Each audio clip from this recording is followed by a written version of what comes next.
Alright, this is Patrick Sicher with Black Sports Online. I'm here with NFL Network analyst and 10-year NFL veteran of the Seahawks, Dolphins, Patriots, and Saints, Heath Evans.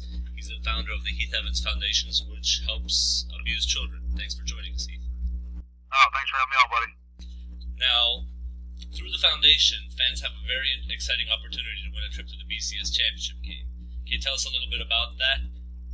Yeah, sure can. $2 raffle tickets. Go to heathevans.org. Heathevans.org is the website. Again, $2 raffle tickets, a chance to win 4 premium seats to the BCS National Championship game. We pay for hotel, airfare.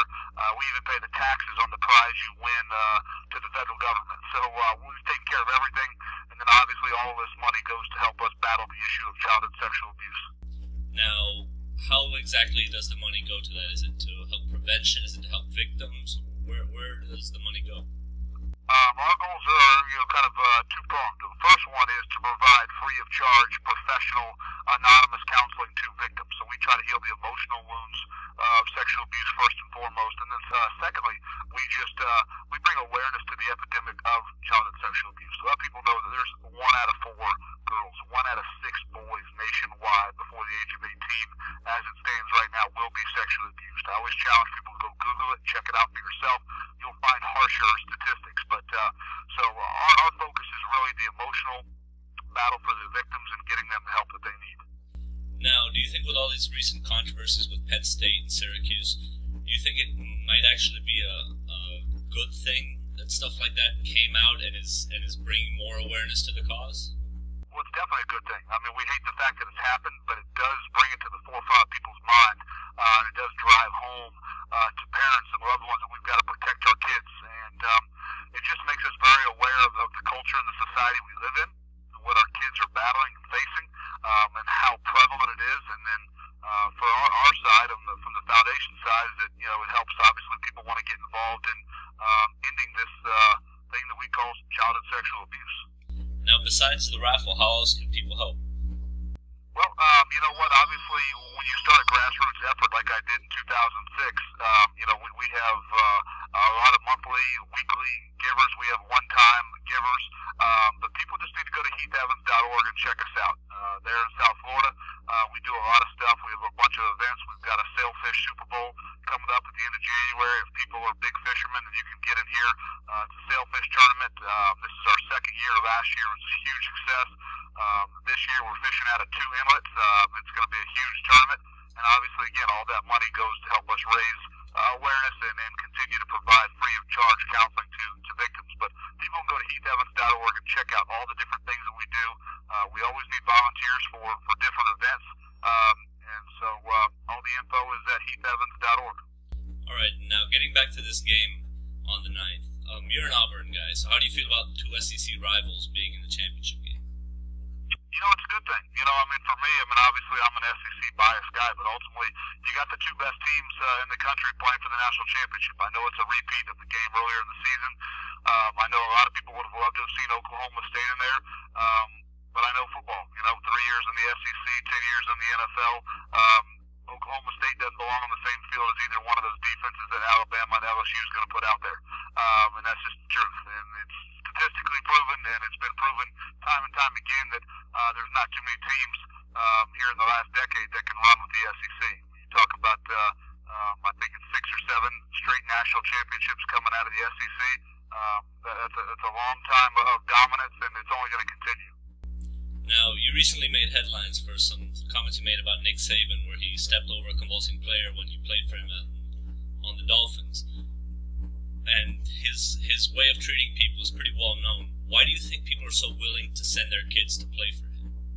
Well, because he's a winner. He's the best coach in college football, period, the end. And people ultimately want to win. And listen, Nick does a lot more things right than he does wrong. And that's just the fact of the matter, and he's a heck of a football coach, and he does a lot of things the right way.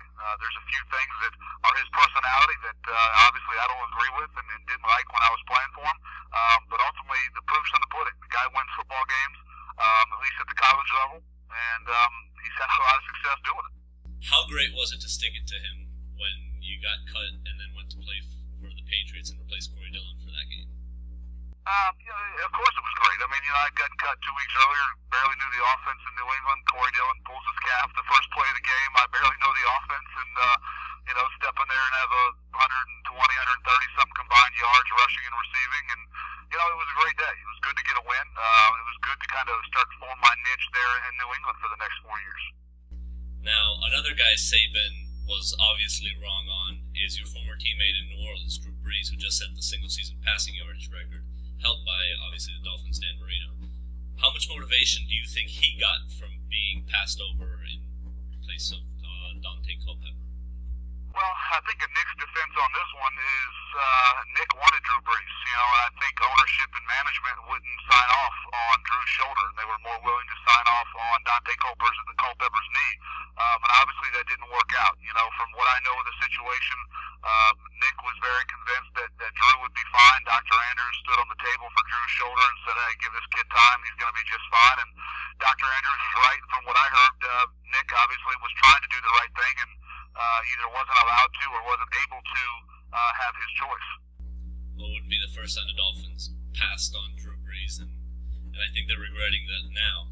Now, in the 80s, the discussion was always Montana versus Marino, and then Elway won the 2 Super Bowls and got his foot into that discussion. Now, the last 10 years, it's been Manning versus Brady. Do you think Drew Brees is this generation's Elway, kind of working his way into discussion, or do you think he deserved to be in there all along? He's better than both of them.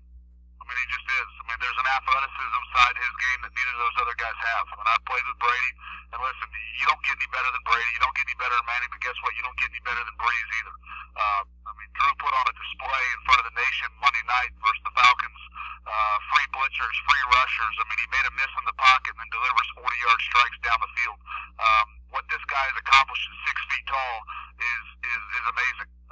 The leadership, all the intangibles he brings to the table. Listen, you can't go wrong with any of these guys. But ultimately, Aaron Rodgers is now in that mix.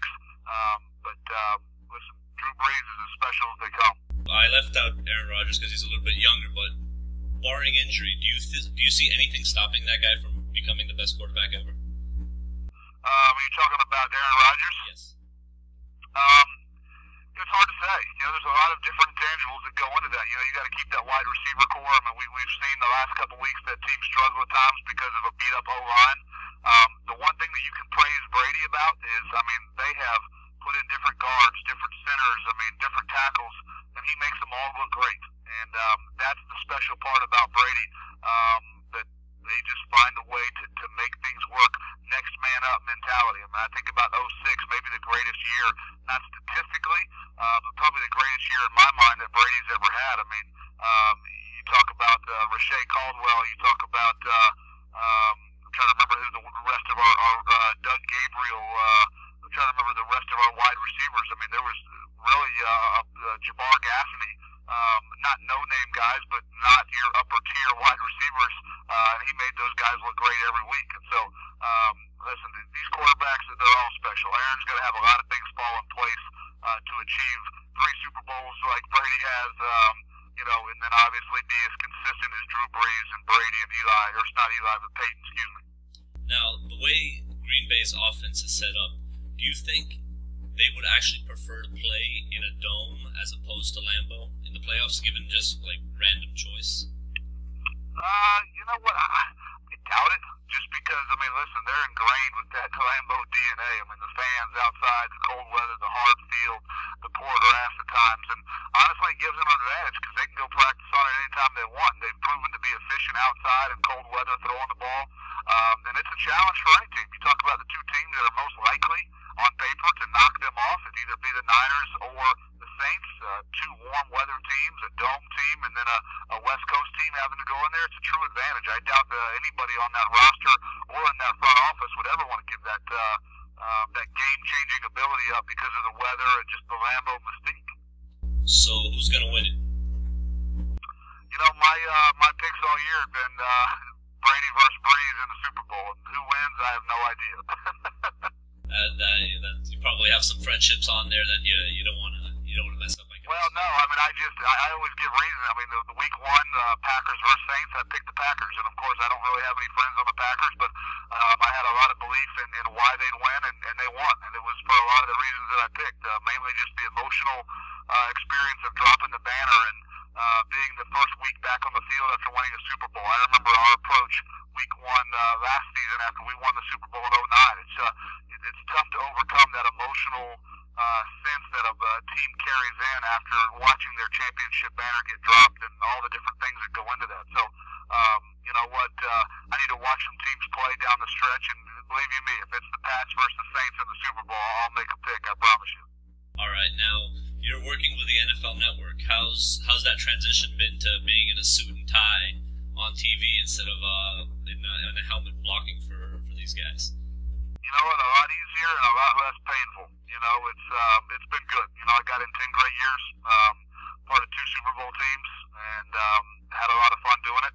It was time to move on, and I got out healthy with no regrets. And of course, I missed the game and I missed the locker room and the camaraderie, but it's been good. I get to stay a part of the game, and you know, for a long time, you know, fullbacks you're like the toe or maybe even the toenail of the NFL players. You know, this is a business that there's a ladder I can climb, and you know, I'm looking forward to bettering my skills and my trade, and you know, playing with the big boys on a Monday night football stage or a Sunday night football stage at some point. All right, well, give everybody the website once again so they can go and win those raffle tickets. Yeah, heathevans.org. Again, $2 raffle tickets, a chance to win 4 BCS tickets, hotel, airfare, everything. We cover every expense, and all those proceeds go to help the Heath Evans Foundation battle and end childhood sexual abuse. All right, well, thanks for joining Black Sports Online. Thank you, buddy.